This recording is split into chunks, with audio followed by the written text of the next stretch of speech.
dice que viendo a sus hermanos que su padre lo amaba más que a todos sus hermanos, le aborrecían y no podían hablarle de una forma pacífica o pacíficamente. Amén. ¿Cuántos de nosotros, a ver, cuántos son de familia numerosa? Hay unos cuantos. Bueno, José, ¿cuántos hermanos sois vosotros? 7. ¿Alguien da más? Bueno, la familia de... ¿Alguien da más? 9.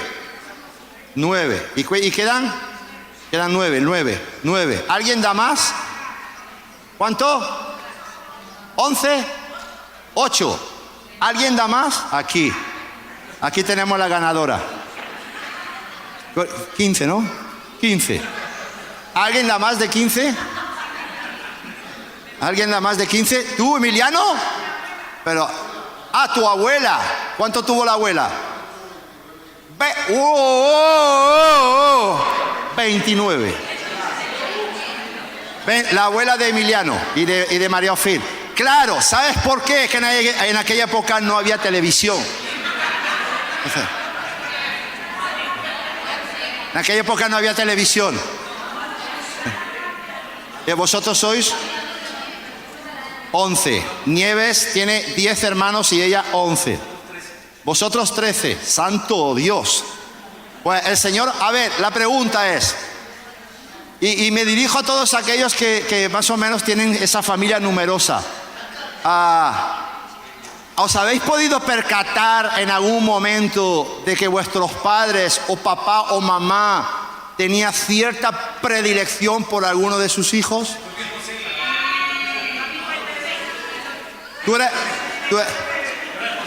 Aquí tenemos a José. Mira, su padre le dio una túnica de diversos colores. Aquí tenemos a José.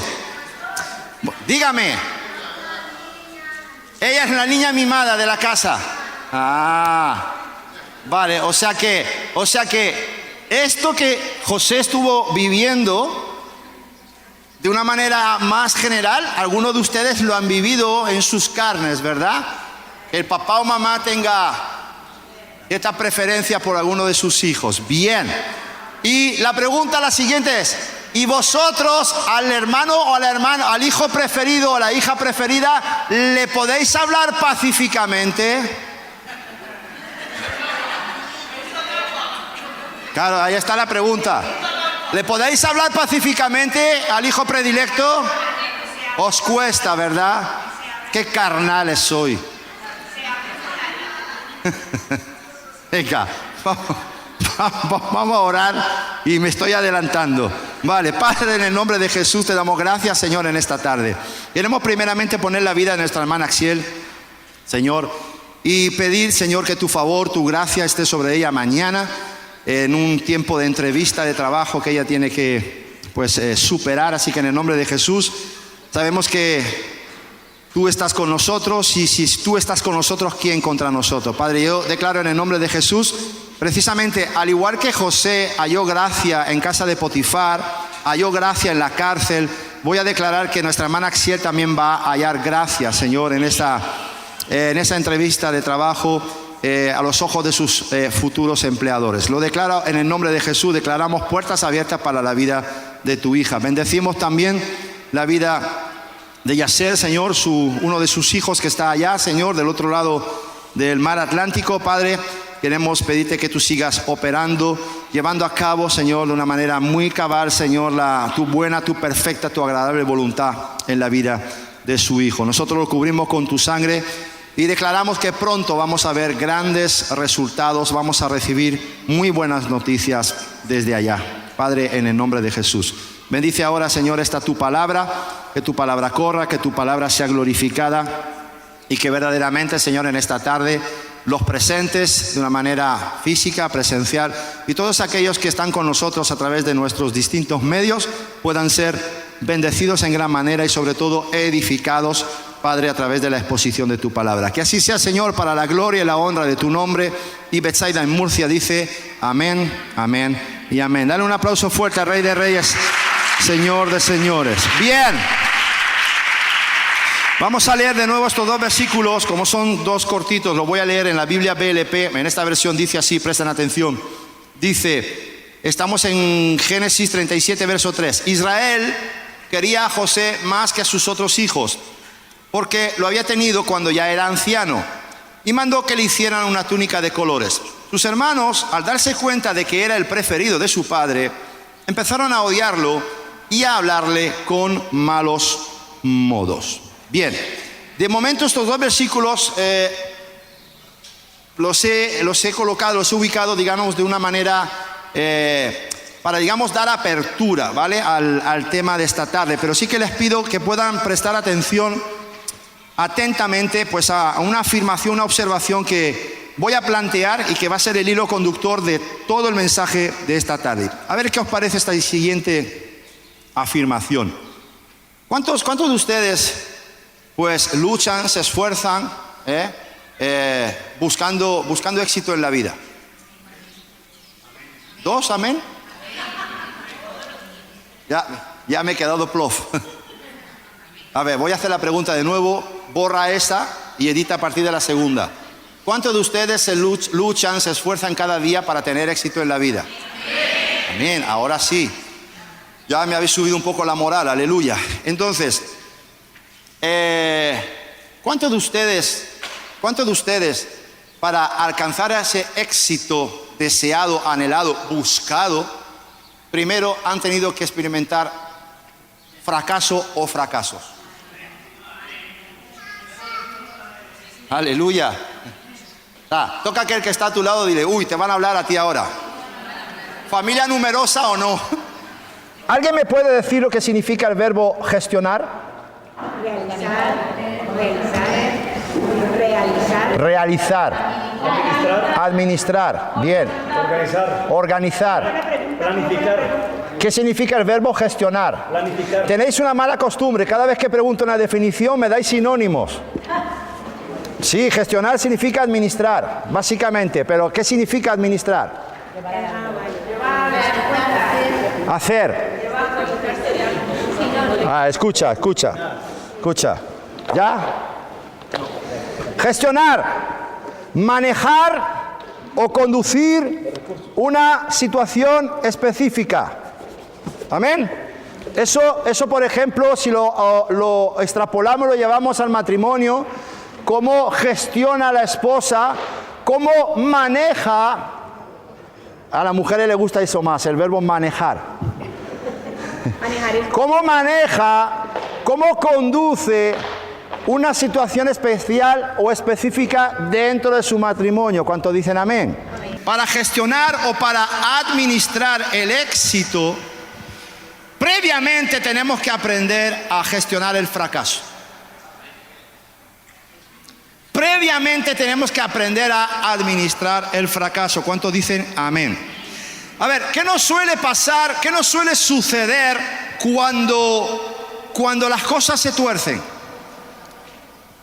Cuando las cosas no salen como deseamos, cuando las cosas no salen a nuestro gusto, cuando las cosas no nos salen como habíamos planificado, como habíamos planeado, o como esperábamos que así fuera.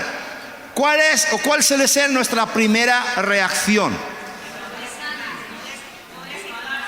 No voy a seguir más.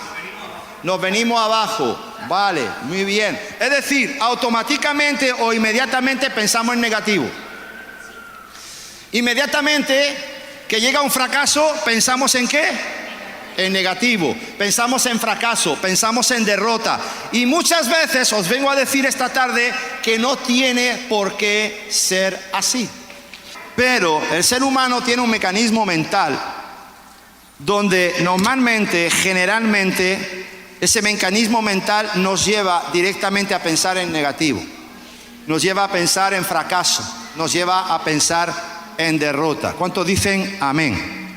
Pero esta tarde vengo a decirte, en el nombre de Jesús, que nunca te precipites, nunca te apresures en declarar fracaso.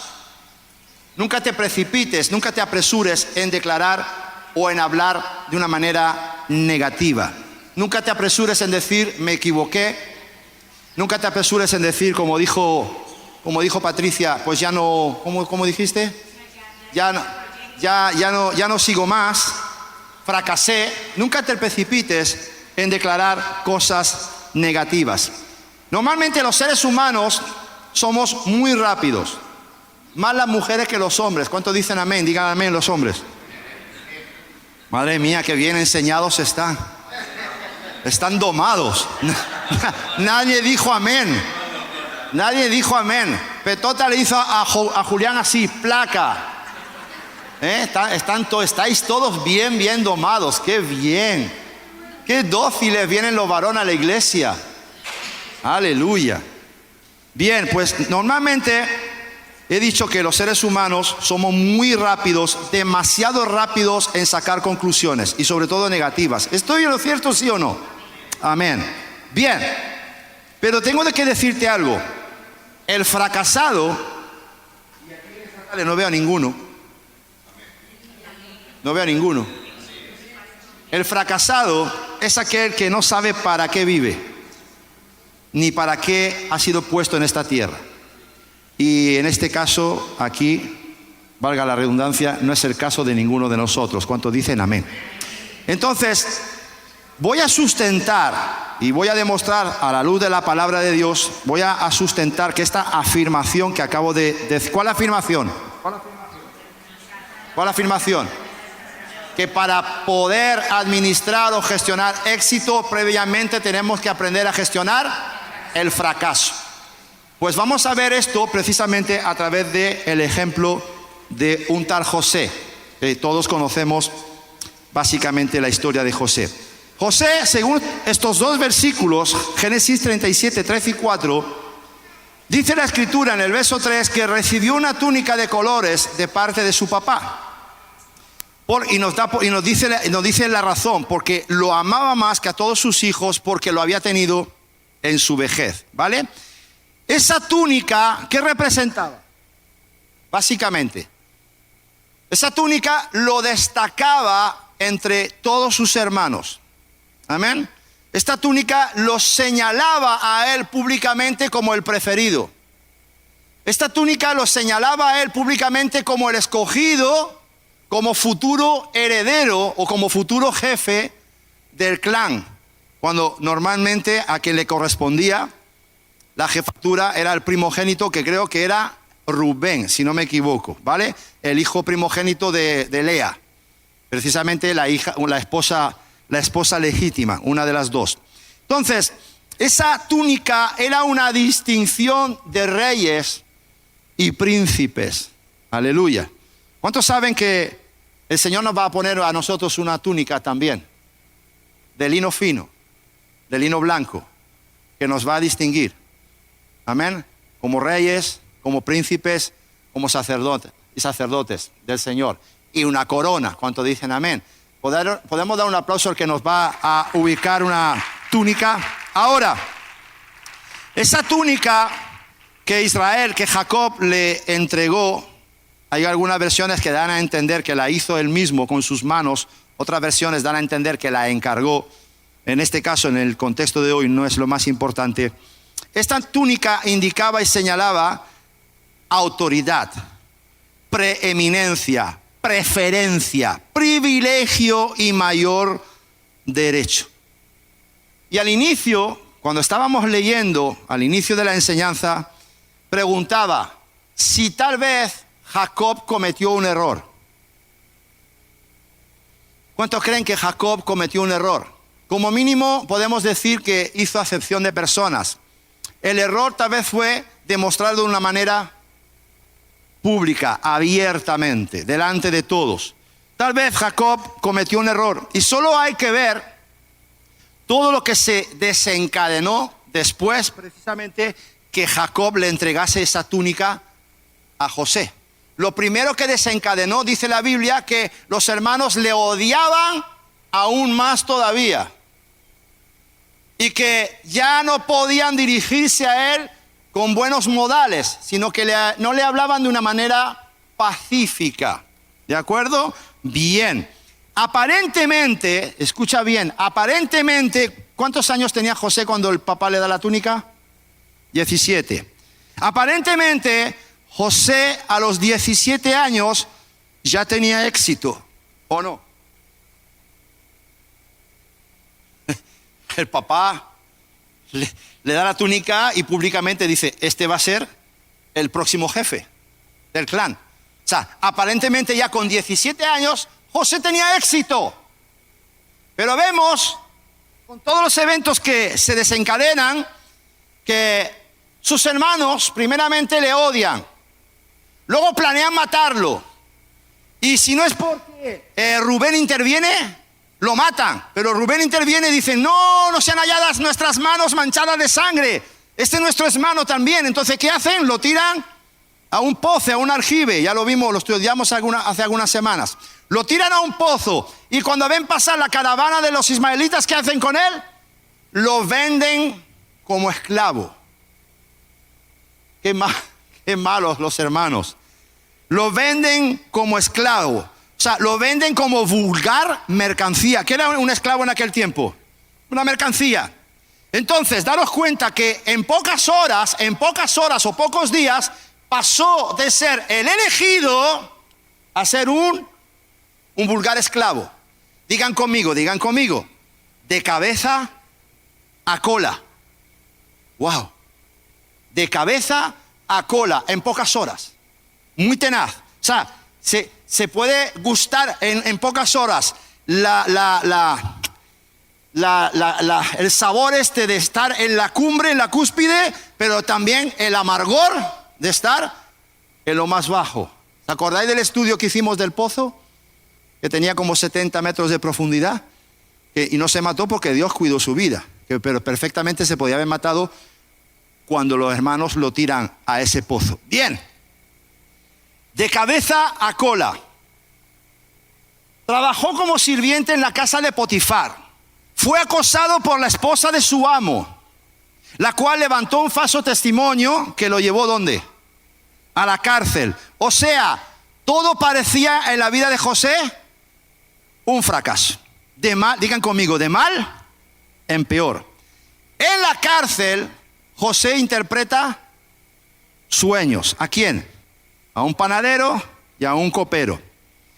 Uno de aquellos que recibieron la interpretación del sueño, no, creo que fue el copero, fue sacado de la cárcel.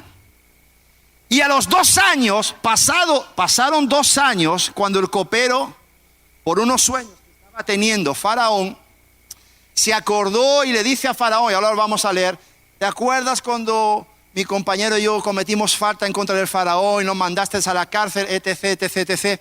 Pues hay ahí un joven hebreo que interpretó nuestros sueños. Y dice la escritura que inmediatamente Faraón lo mandó llamar. ¿Dónde está esto? Génesis 41, por favor.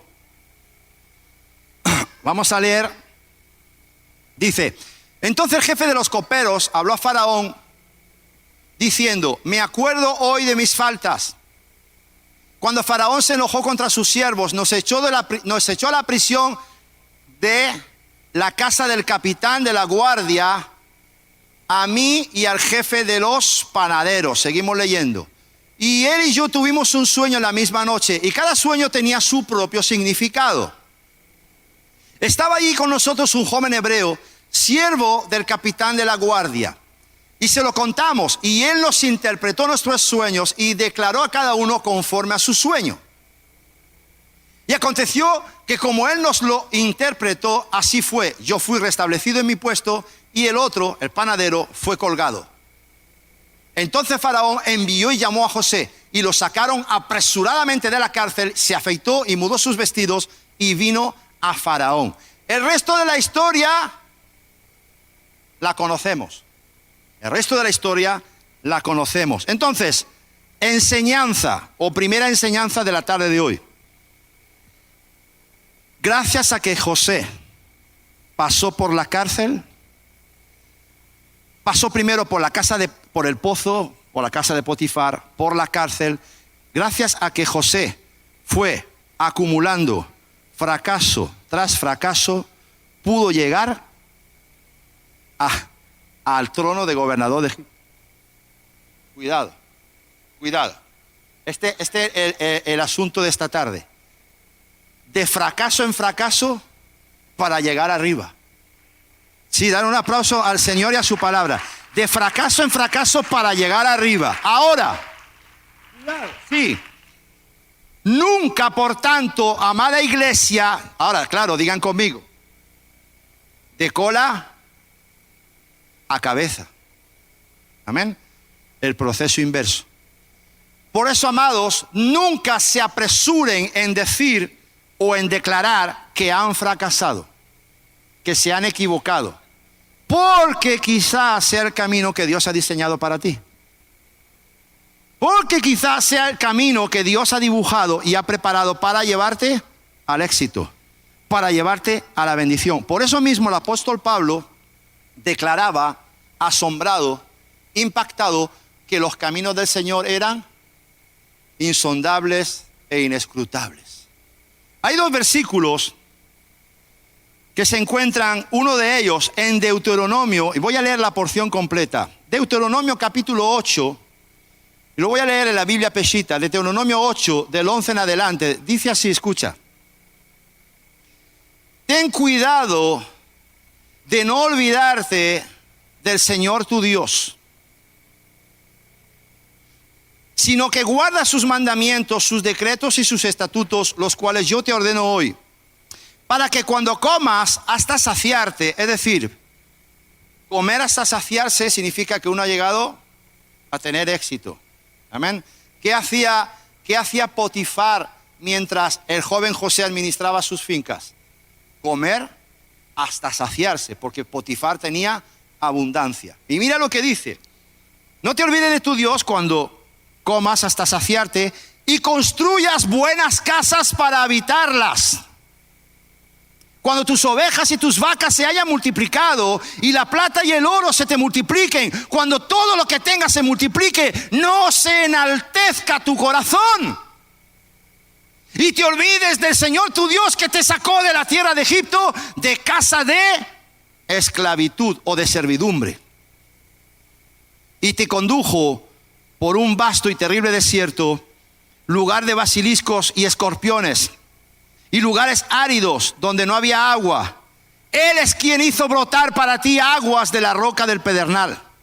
Te alimentó en el desierto con maná, el cual tus padres no habían conocido, con el propósito de humillarte y de ponerte a prueba, para la postre hacerte bien.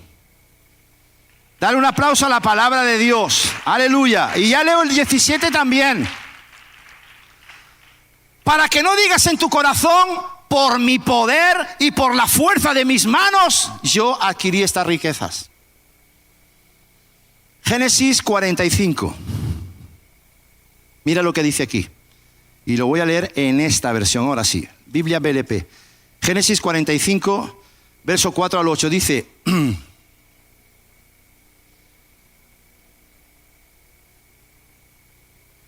muy tenaz. Esto que voy a leer sucede cuando José se da a conocer a sus hermanos, ¿vale? Y dice así. Ahora, tanto para los versículos que acabo de leer en Deuteronomio 8, del 11 al 17, como Génesis 45, del 4 al 8, hace falta tener una mente muy amplia. Hace falta tener una mente amplia y conocer a nuestro Dios. Amén. Porque muy tenaz, ¿no? Que diga que te llevé por el desierto para humillarte, para probarte, para al final hacerte bien, o para la postre hacerte bien. Digan conmigo: el postre es lo mejor. El Señor se guardó lo dulce para el final. Aleluya. Ahora mira lo que dice aquí. Dice: ellos se acercaron, le dice a sus hermanos: acercaos.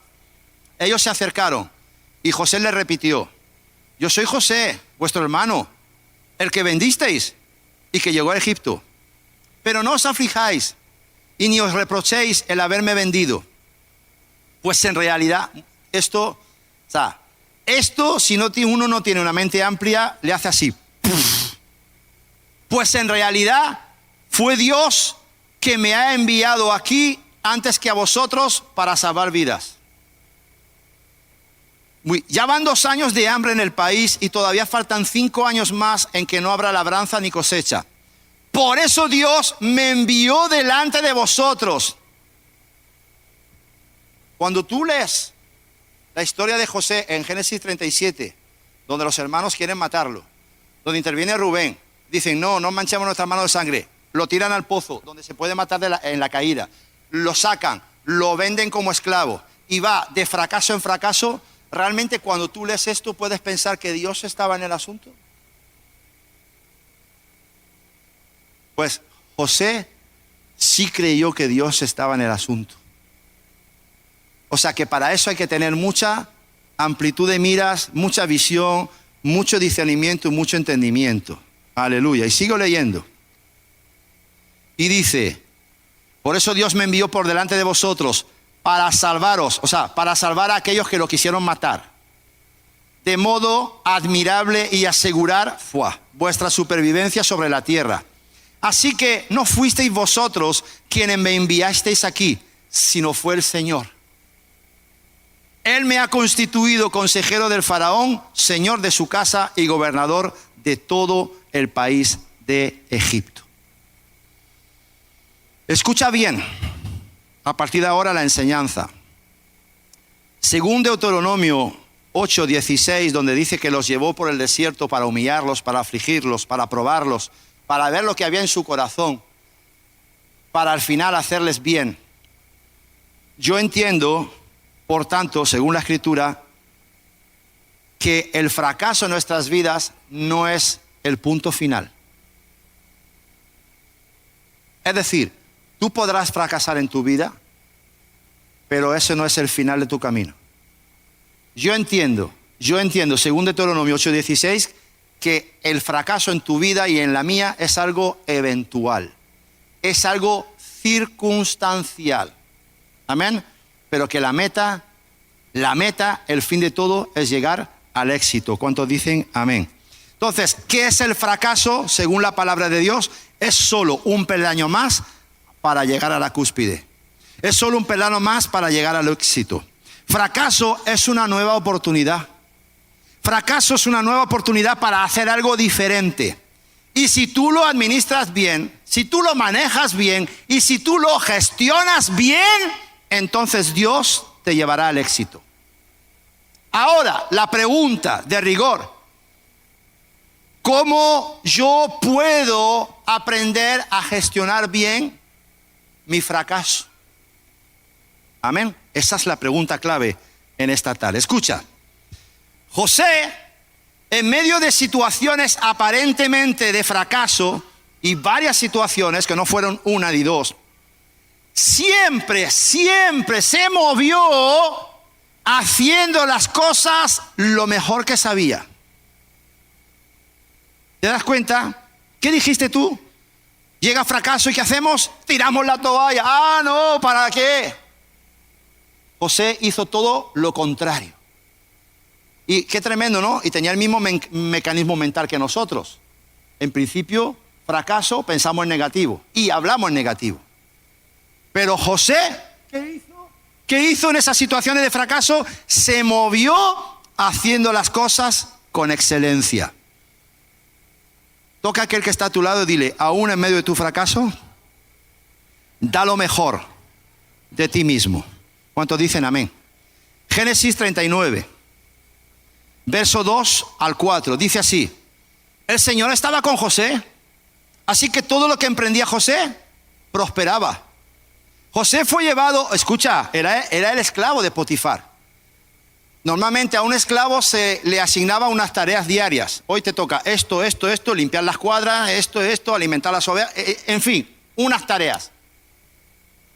Y no tenía por qué hacer más el esclavo. Pero José dice que todo lo que emprendía, o sea, escucha bien, en medio de su fracaso, José era un emprendedor. ¡Wow! Todo lo que emprendía prosperaba. Y José fue llevado a casa de su amo egipcio. Y mientras estuvo allí, su amo se dio cuenta de que el Señor estaba con José, pues todo cuanto emprendía prosperaba.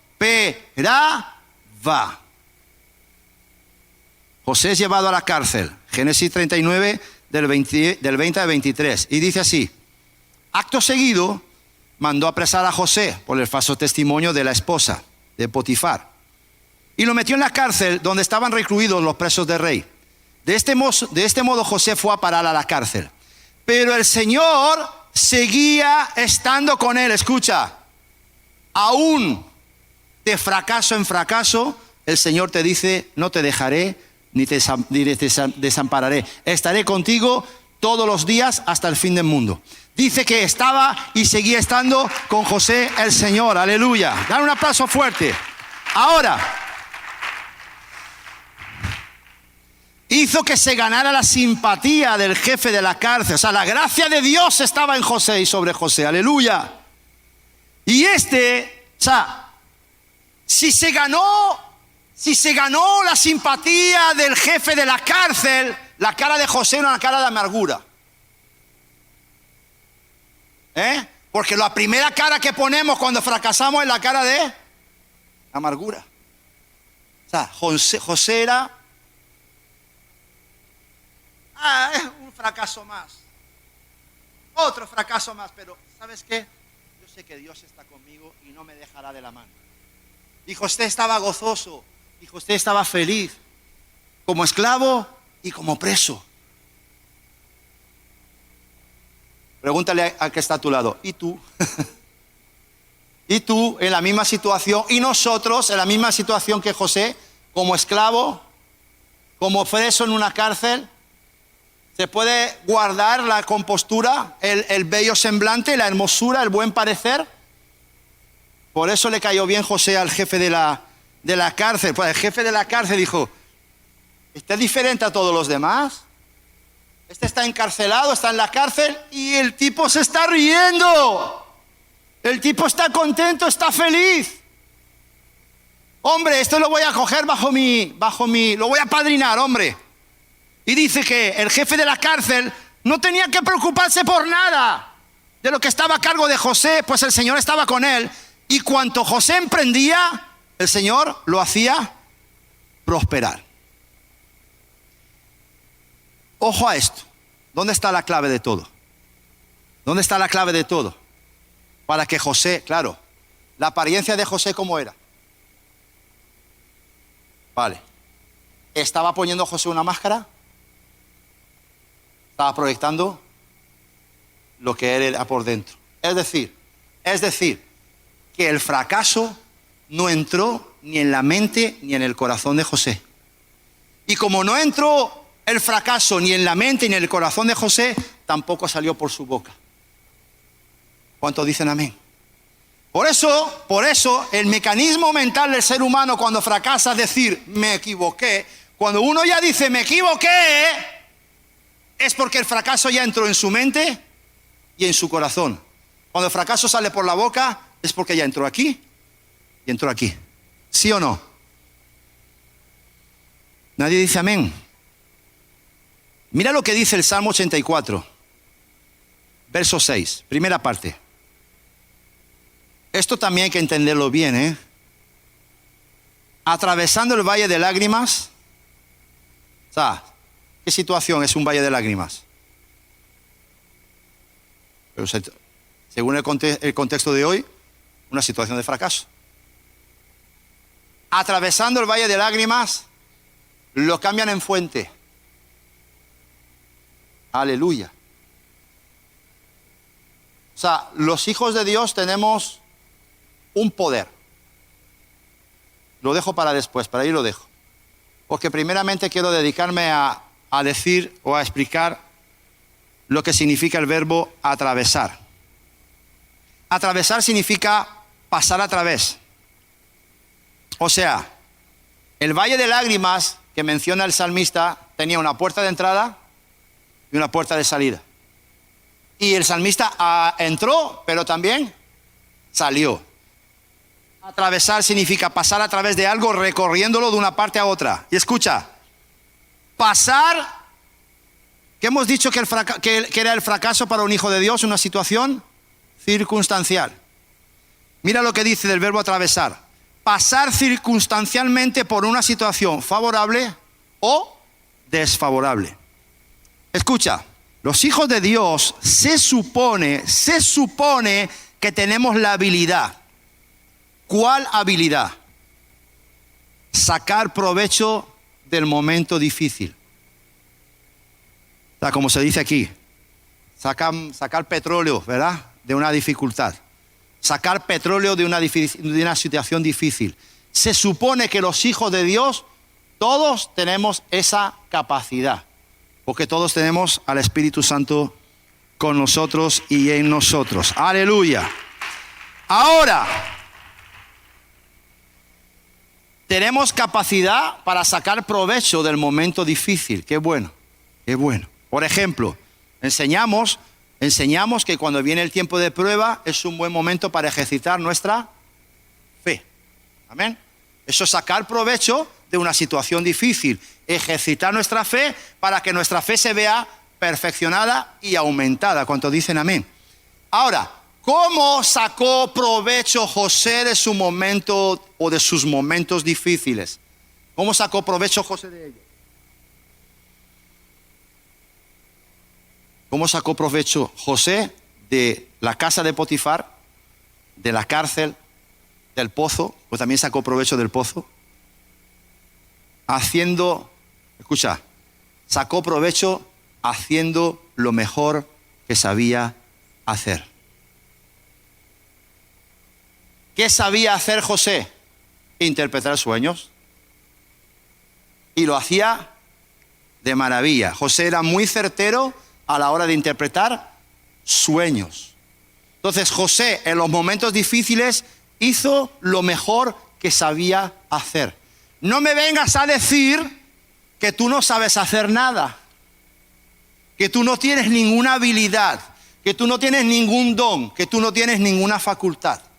¿Qué tienes que hacer tú en tu momento difícil? ¿Qué tienes que hacer tú para sacar provecho de tu momento difícil? Pues hacer lo que mejor sabes hacer. Hay una cosa que los hijos de Dios sabemos hacer: hablar palabras de fe. Declarar nuestra victoria en el nombre de Jesús. ¿Cuántos dicen amén? Eso sabemos hacerlo, ¿sí o no? Aleluya. En vez de declarar palabras negativas, declarar palabras de fe, palabras de poder, palabras de autoridad sobre ese momento difícil. Amén. Momento difícil. Tú no tienes autoridad sobre mí. Tú eres un peldaño más para que yo llegue a la cúspide. Declara tu victoria en medio de tus circunstancias. ¿Cuántos dicen amén? A pesar de las circunstancias que estés viviendo, a pesar de lo que estés viviendo, escucha, la convicción y la seguridad de tu victoria no deben salir de tu ser interior. Amén. Si en tu ser interior está la convicción y la seguridad de tu victoria, no habrá espacio para que fracaso entre en tu mente y en tu corazón, porque tú estarás lleno de tu convicción y de tu seguridad de que tendrás victoria. ¿Cuántos dicen amén? Aleluya. Dale un aplauso a la palabra en esta tarde, en el nombre de Jesús. Ahora, gloria a Dios. Teniendo esa convicción, así serás bendecido y muy favorecido. ¿Cuántos dicen gloria a Dios? Así que empieza a visualizar un futuro glorioso. Amén. O sea, ¿te imaginas a José pensando que el pozo no era su final? Que no iba a acabar allí. ¿Te imaginas a José en la casa de Potifar pensando, yo no voy a terminar como esclavo de este egipcio? ¿Te imaginas a José en la cárcel diciendo, yo no voy a terminar como un vulgar preso en las cárceles estas mugrientas de Faraón? No. ¿Por qué? Porque yo declaro mi victoria. Y yo sé que Dios me ha escogido para más cosas en el nombre de Jesús. Amén. Eso es lo que tiene que estar lleno tu corazón. ¿Cuántos dicen amén? Bien. Entonces, vamos a Génesis 49. Porque precisamente vamos a hablar de Jacob. Génesis 49. No sabemos, no he mirado la edad que tenía Jacob, no me he molestado en mirar la edad que tenía Jacob cuando nació José, pero ahí dice que ya lo tuvo en su vejez, o sea, ya era viejo. Podemos pensar que el hecho de que él le entregara la túnica de una manera muy poco sabia, de una manera pública, vamos a pensar que Jacob ya estaba, perdón por la expresión, ya estaba chocheando. Jacob ya estaba un poco senil, estaba mayor y ya estaba. Y mira lo que pasa con Jacob. Y dice así la Escritura en el capítulo 49, verso 28. Dice así. Además, Jacob, 28. Estas son las 12 tribus de Israel. Y esto es lo que su padre les dijo a bendecirlas. Y a cada una le dio una bendición especial. Eso es anteriormente. Pero luego es el capítulo 49, los versículos anteriores. Además, aparte de bendecir a sus hijos, y sabemos que a uno de sus hijos precisamente no los bendijo, sino que más bien los maldijo, algunos de ellos. Además, Jacob les dio estas instrucciones. Yo estoy a punto de reunirme con los míos, es decir, me voy a morir. Sepultadme junto a mis antepasados en la cueva que está en el campo de Efrón elitita. Me refiero a la cueva de Macpelá, la que compró Abraham al hitita Efrón para tener una sepultura en propiedad, y que de ahí viene la costumbre de que los seres humanos tengamos panteones. Dice que Abraham lo compró para que toda su familia fuera enterrada ahí. De ahí viene la costumbre de los panteones. ¿Te das cuenta? Muy tenaz esto. Dice, una sepultura en propiedad y que está frente a Mambré en la tierra de Canaán. Ahí sepultaron a Abraham y a su mujer Sara. Y ahí sepultaron a Isaac y a su mujer Rebeca, es decir, al abuelo y al padre de Jacob. Y ahí sepulté yo ya a Lea. Fíjate, o sea, era el panteón familiar. ¿Dónde pidió Jacob que lo enterrasen? En el panteón familiar. ¿Sí o no? ¿Lo tenemos claro? Vale, sigo leyendo. El campo y la cueva fueron comprados a los hititas. Cuando Jacob terminó de dar estas instrucciones a sus hijos, encogió sus pies en la cama, expiró y fue a reunirse con los suyos. Bien, vamos por partes. Jacob reúne a sus hijos para bendecirlos primeramente. Y luego, a partir del verso 29, les da unas últimas instrucciones, les da un último encargo. Y tiene que ver con el momento de su muerte y sepultura. ¿Vale? Eso es lo último que Jacob les da a sus hijos, como las últimas palabras que Jacob dirige a sus hijos. Hay algo muy tenaz en el versículo 33. Dice que encogió sus pies en la cama. O sea, Jacob volvió a una posición fetal. Humanamente hablando, su cuerpo involucionó de nuevo. Se encogió. ¿Vale? Yo tuve años a un tío, hermano de mi madre. Estuvo ingresado muchos años en Cartagena en el Perpetuo Socorro. Y la última vez que fui a visitarlo, hacía muchísimos años, el hombre ya falleció. Cuando fui a verlo, su cuerpo literalmente ocupaba la mitad de la cama. La mitad de la cama. Estaba totalmente encogido. Estaba así totalmente encogido y solamente ocupaba. ¿Tú has visto a gente así, Marina, todos los días en los hospitales? Ya sabes de lo que yo estoy hablando. Estaba totalmente encogido y solamente ocupaba la mitad de la cama, ¿vale? Pues imaginaos a Jacob así, encogió sus pies. Por tanto, humanamente hablando, su cuerpo involucionó. Digan conmigo, involución. ¿Y qué pasa cuando Jacob encoge sus pies y dice que muere? ¿Quién había allí? Sus hijos. ¿Y entre ellos quién estaba?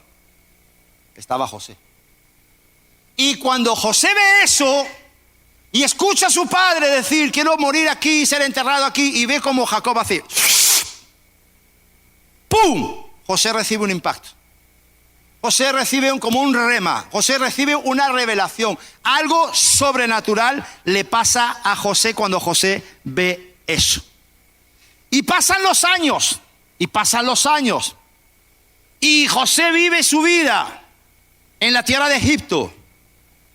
Y José, a las puertas de la muerte, reúne y convoca a sus hermanos. Y hace lo mismo que su papá. Les da unas instrucciones.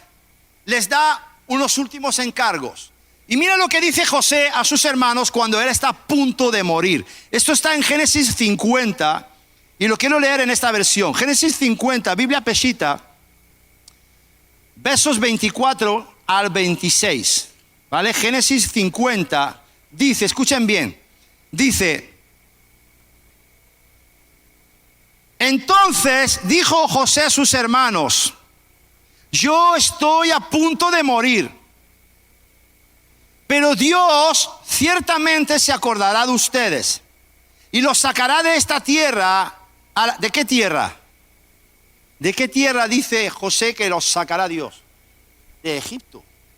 Porque ellos, cuando viene la hambruna, ellos se instalan en Egipto. Y a partir de allí dice la historia que se levantaron faraones que no conocían a José ni a su familia y los esclavizaron. Bien, porque se empezaron a multiplicar. Bien. Y dice: a la tierra que él, Dios, juró a Abraham, a Isaac y a Jacob.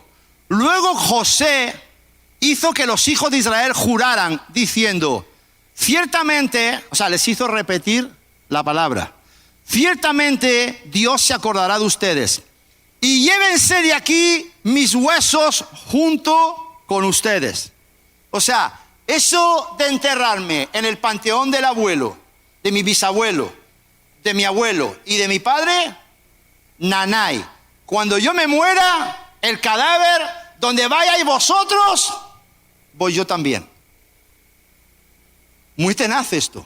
O sea, que aún después de muerto, José quería tirar ¿para dónde? Para adelante. Qué tenaz esto. ¿Por qué digo esto? Tremendo, tremendo, qué bárbaro esto. José no quería de ninguna manera retroceder. José no quería de ninguna manera involucionar.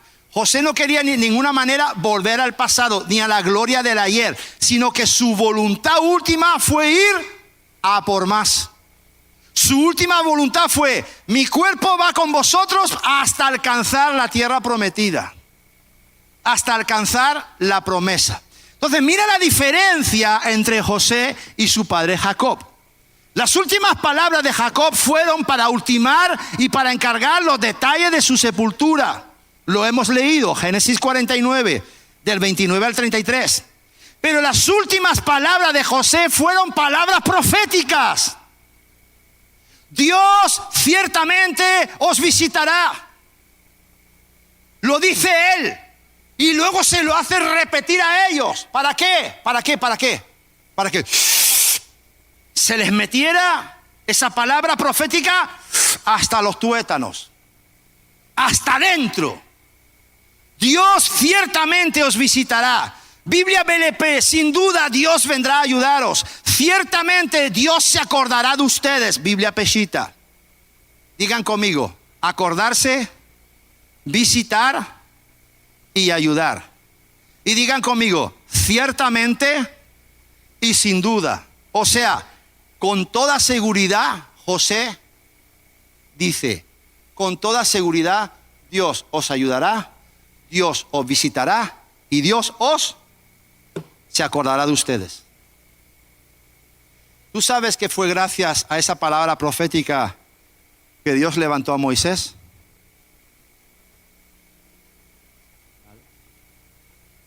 400 años después. ¿Cuándo fueron sacados los egipcios? Escucha, esa palabra profética, ¿sabes que la palabra profética perdura en los tiempos? Se muere el que dio la palabra, pero la palabra permanece. Y por esa palabra profética, Dios levantó a Moisés. ¿Por qué? Porque después de 400 años de esclavitud, Dios se acordó de su pueblo.